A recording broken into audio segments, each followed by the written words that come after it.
작년 추석 손자가 제게 이런 말을 했습니다. 할아버지, 요즘 병원에서 받으시는 검사들이 너무 많아요. 정말 다 필요한 건가요? 그 순간 저는 깨달았습니다. 50년간 의사로 살아오며 제가 놓치고 있던 진실이 있다는 것을요. 손자의 눈빛에서 저는 걱정을 읽었습니다. 할아버지가 의미 없는 검사들로 고생하고 있는 건 아닌지, 오히려 해가 되는 건 아닌지에 대한 걱정 말입니다. 그날 밤 저는 깊이 생각했습니다. 과연 우리가 68세 이후에 받는 모든 검사가 정말 도움이 될까요? 안녕하세요. 저는 올해로 91세가 된 김영수 의사입니다. 50년 넘게 내과 전문의로 일해왔고 지금도 주 3회 진료를 보고 있습니다. 제가 이렇게 오랜 시간 의학계에 몸담으며 깨달은 것이 있습니다. 나이 드신 분들이 받는 검사 중에는 득보다 실이 더 큰 것들이 있다는 사실입니다. 많은 분들이 이런 경험을 하셨을 겁니다.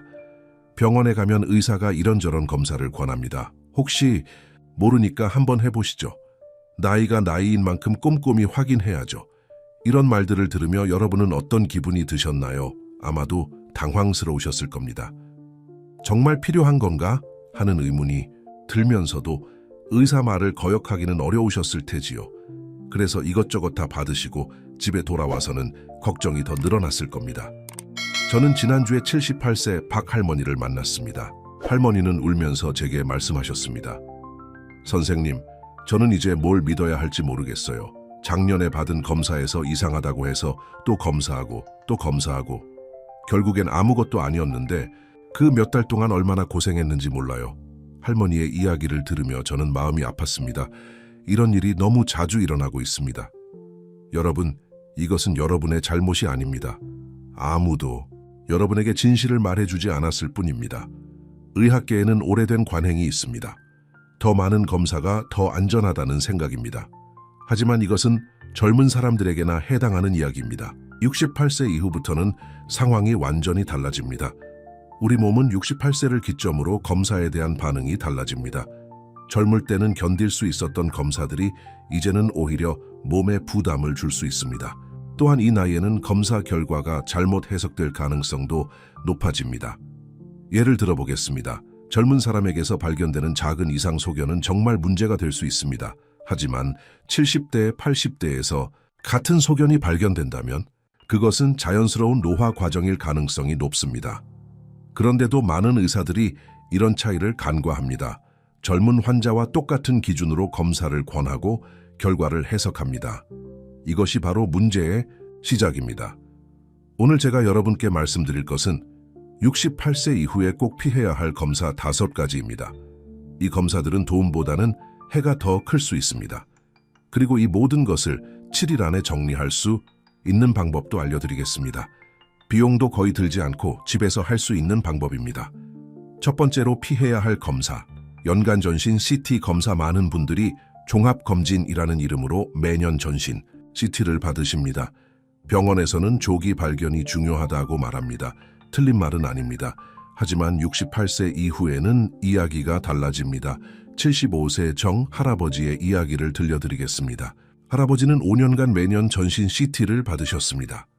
작년 검사에서 폐에 작은 점이 발견되었습니다. 의사는 추적 관찰이 필요하다고 했습니다. 그 후 6개월마다 CT를 찍어야 했습니다. 할아버지는 그 6개월 동안 하루도 편히 잠들지 못했습니다. 혹시 암이 아닐까 하는 걱정 때문이었습니다. 결국 1년 반 후 그 점은 그대로였습니다. 의사는 양성으로 보인다고 했습니다. 할아버지는 그제서야 안심할 수 있었습니다. 하지만 그 1년 반 동안의 고통은 누가 보상해 줄까요? 이런 일이 왜 일어날까요? 나이가 들면 우리 몸에는 자연스럽게 작은 변화들이 생깁니다. 젊은 사람에게는 없던 작은 점, 작은 혹, 작은 이상, 소견들이 나타납니다.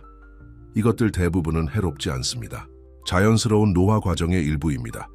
하지만 CT는 이런 모든 것을 다 보여줍니다. 의사는 이것들을 무시할 수 없습니다. 혹시 모르니까 추가 검사를 권하게 됩니다. 그러면 여러분은 불필요한 걱정과 추가 검사의 악순환에 빠지게 됩니다. 게다가 CT 검사는 방사선에 노출됩니다. 젊은 사람은 이 정도 방사선은 문제 없습니다. 하지만 68세 이후부터는 몸의 회복력이 떨어집니다. 매년 받는 CT의 방사선이 누적되어 오히려 해가 될 수 있습니다. 두 번째로 피해야 할 검사, 무증상 심장 정밀 검사. 나이가 들면 심장을 꼼꼼히 봐야 한다는 말 많이 들어보셨을 겁니다. 맞는 말입니다. 하지만 아무 증상도 없는데 매년 심장 정밀 검사를 받는 것은 다른 이야기입니다. 82세. 이 할머니는 매년 심장 초음파와 운동부하 검사를 받으셨습니다. 평소 가슴이 아프거나 숨이 차는 증상은 없었습니다.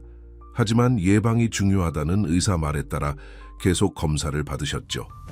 작년 검사에서 경미한 이상이 발견되었습니다. 의사는 더 정밀한 검사가 필요하다고 했습니다. 심장 카테터 검사까지 받게 되었습니다. 카테터 검사는 혈관에 관을 넣는 검사입니다. 젊은 사람에게는 비교적 안전하지만 80대에게는 위험할 수 있습니다. 다행히 할머니는 큰 문제 없이 검사를 마쳤습니다.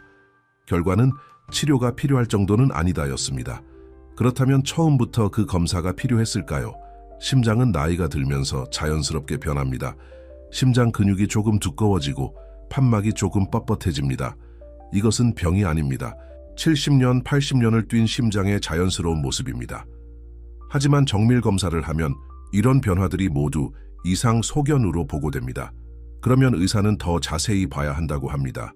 여러분은 또 다른 검사를 받게 됩니다. 증상이 없다면, 즉 가슴이 아프지도 않고 숨이 차지도 않는다면 복잡한 심장 정밀 검사는 필요하지 않습니다. 기본적인 심전도와 간단한 진찰로 충분합니다. 넷째, 번째로 피해야 할 검사. 전립선암 정밀 검사. 남성분들께 남성분들, 특히 주의 깊게 들어보시기 바랍니다. 76세 김 할아버지는 매년 PSA 검사를 받으셨습니다. PSA는 전립선암을 찾는 검사입니다. 올해 수치가 조금 올라갔습니다. 의사는 조직 검사를 해야 한다고 했습니다. 조직 검사는 전립선의 바늘을 찔러 조직을 떼어내는 검사입니다. 할아버지는 3일간 고생하셨습니다. 열이 나고 소변에 피가 섞여 나왔습니다.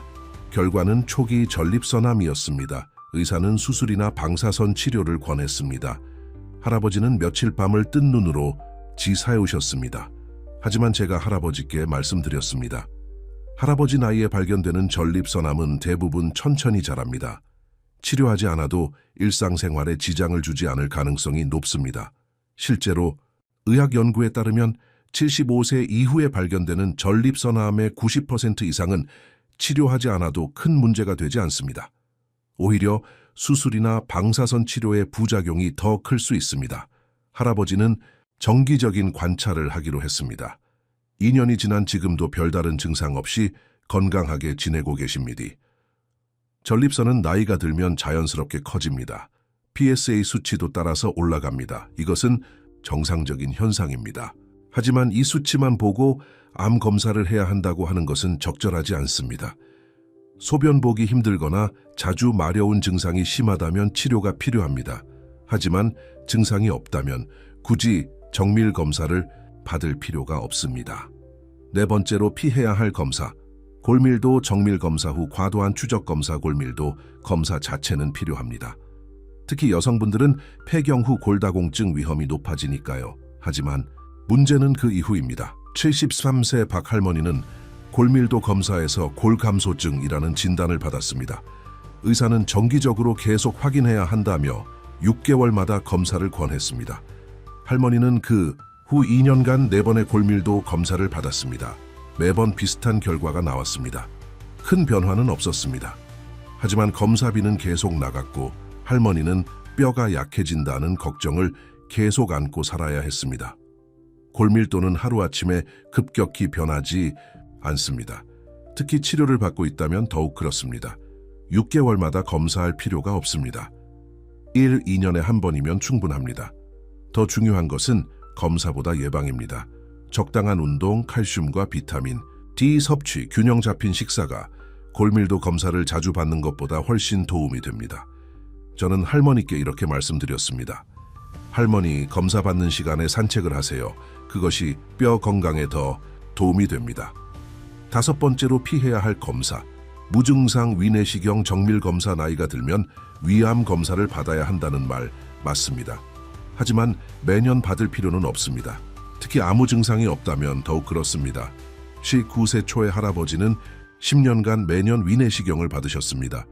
소화불량이나 속쓰림 같은 증상은 없었습니다. 그냥 검진 차원에서 받으셨죠. 매년 비슷한 결과가 나왔습니다. 만성 위염이 있지만 큰 문제 없다는 진단이었습니다. 하지만 검사 때마다 할아버지는 고생하셨습니다. 위내시경은 목으로 카메라를 넣는 검사입니다. 젊은 사람도 불편하지만 나이 드신 분들에게는 더욱 힘듭니다. 목과 식도가 예전만큼 유연하지 않기 때문입니다. 작년에 할아버지는 검사 후 목에 상처가 생겨 며칠간 음식을 제대로 드실 수 없었습니다. 그때 저는 할아버지께 말씀드렸습니다. 할아버지, 증상이 없으시면 2, 3년에 한 번이면 충분합니다. 매년 받을 필요가 없어요. 위암은 대부분 증상을 동반합니다. 속이 아프거나 소화가 안 되거나 체중이 줄거나 하는 증상들 말입니다.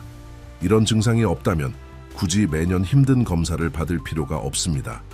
그렇다면 어떻게 해야 할까요? 이제 여러분은 궁금하실 겁니다. 그럼 검사를 아예 안 받으라는 뜻인가요? 그렇지 않습니다. 꼭 필요한 검사는 받아야 합니다. 하지만 현명하게 선택해야 합니다.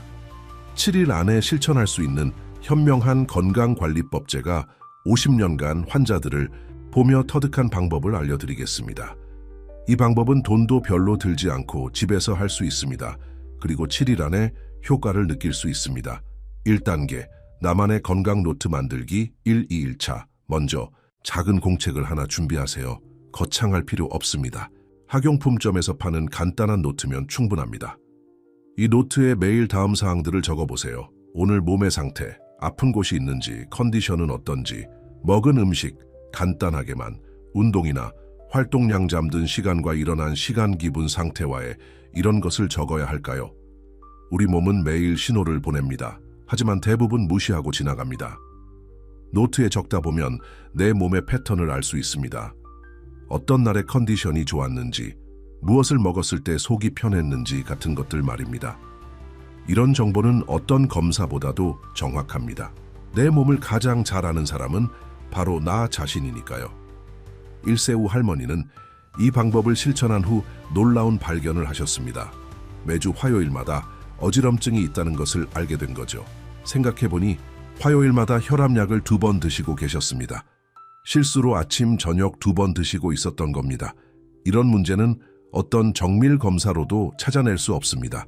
오직 할머니 자신의 관찰을 통해서만 발견할 수 있었습니다. 2단계, 의사와의 대화법 익히기 3, 4일차. 많은 분들이 의사 앞에서 위축됩니다. 전문가인데 내가 뭘 알겠어 하는 생각이 드시죠.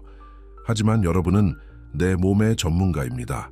의사를 만날 때 이렇게 말해보세요. 선생님, 이 검사가 제 나이에 꼭 필요한 건가요? 검사를 안 받으면 어떤 문제가 생길 수 있나요? 이 검사의 부작용이나 위험은 없나요? 다른 방법은 없을까요? 이런 질문을 하는 것은 의사를 의심하는 게 아닙니다. 더 나은 치료를 받기 위한 당연한 권리입니다. 좋은 의사라면 이런 질문을 환영합니다. 환자가 적극적으로 참여할 때 치료 효과가 더 좋다는 것을 알고 있기 때문입니다. 저는 환자분들이 이런 질문을 할 때 오히려 기쁩니다. 이분은 자신의 건강에 관심이 많구나라고 생각하게 됩니다. 3단계, 집에서 할 수 있는 기본 건강 체크 5, 6일차. 복잡한 검사 없이도 집에서 건강 상태를 확인할 수 있는 방법들이 있습니다. 맥박 체크하기. 손목에 손을 대고 맥박을 세어보세요. 1분간 60, 100회가 정상입니다. 너무 빠르거나 느리면 의사와 상담하세요. 매일 같은 시간에 재어보면 내 몸의 변화를 알 수 있습니다. 혈압 확인하기. 가정용 혈압계를 하나 장만하세요. 3, 4만 원이면 좋은 것을 살 수 있습니다. 매일 아침 같은 시간에 재어보세요. 수치를 노트에 적어두면 병원에 갈 때 큰 도움이 됩니다. 체중 변화 관찰하기. 체중이 갑자기 늘거나 줄면 몸에 변화가 있다는 신호입니다. 일주일에 2, 4번 정도 재어보세요. 균형 감각 체크하기. 한 발로 서서 10초간 버틸 수 있는지 확인해보세요. 균형 감각은 낙상 예방에 매우 중요합니다. 처음에 힘들어도 연습하면 좋아집니다. 77세 송 할아버지는 이런 간단한 체크를 통해 큰 문제를 미리 발견하셨습니다. 평소 혈압이 120, 80 정도였는데 어느 날부터 150, 90으로 올라갔습니다. 바로 병원에 가서 약물 조정을 받았습니다. 만약 이런 체크를 하지 않았다면 몇 달 후 정기검진에서야 발견되었을 겁니다. 그 사이에 더 큰 문제가 생겼을 수도 있었죠. 4단계. 생활 속 건강 습관 만들기 7일차. 마지막으로 검사보다 더 중요한 것은 일상 속 건강 습관입니다. 아침 햇볕 쬐기. 매일 아침 10-15분간 햇볕을 쬐세요. 비타민 D 합성에 도움이 되고 수면 리듬도 좋아집니다. 창문 너머가 아닌 직접 햇볕을 쬐는 것이 중요합니다. 물 마시기. 하루에 6-8잔의 물을 마시세요. 나이가 들면 갈증을 잘 느끼지 못합니다. 의식적으로 물을 마셔야 합니다. 신장 기능 유지에 매우 중요합니다. 가벼운 운동, 거창한 운동이 아닙니다. 집 안에서 걷기, 스트레칭, 간단한 체조면 충분합니다. 중요한 것은 매일 조금씩이라도 하는 것입니다. 충분한 수면, 하루 7-8시간 수면을 취하세요. 밤에 잠이 안 온다면 낮잠은 30분 이내로 제한하세요. 이런 습관들이 어떤 정밀 검사보다도 건강에 더 도움이 됩니다. 실제 성공 사례들 제가 이 방법을 권했던 분들의 이야기를 들려드리겠습니다. 3세 정 할머니의 이야기. 할머니는 매년 종합검진을 받으며 늘 걱정 속에 사셨습니다. 작은 이상 소견만 나와도 밤잠을 설치셨죠. 저는 할머니께 위의 방법을 권했습니다. 3개월 후 할머니는 완전히 달라지셨습니다. 선생님, 이제야 내 몸이 어떤 상태인지 알겠어요. 검사, 결과가 아니라 제 몸이 말해주는 것을 듣게 되었어요. 할머니는 이제 1년에 한 번만 간단한 기본 검사를 받으십니다. 대신 매일 건강 노트를 쓰시고 규칙적인 생활을 하십니다. 걱정은 줄어들었고 건강은 더 좋아졌습니다. 78세 김 할아버지의 이야기. 할아버지는 전립선 때문에 6개월마다 검사를 받으셨습니다. PSA 수치가 조금 높다는 이유였습니다. 하지만 별다른 증상은 없었습니다. 저는 할아버지께 설명드렸습니다. 할아버지 나이에는 이 정도 수치는 정상입니다. 소변 보기 힘들지 않으시면 괜찮습니다. 할아버지는 정기적인 정밀 검사를 중단하고 대신 집에서 소변 상태를 체크하기로 했습니다. 1년이 지난 지금도 별다른 문제 없이 지내고 계십니다. 할아버지는 이렇게 말씀하셨습니다. 검사 받으러 병원 가는 스트레스가 없어지니까 오히려 더 건강해진 것 같아요. 74세 박 할머니의 이야기. 할머니는 심장대,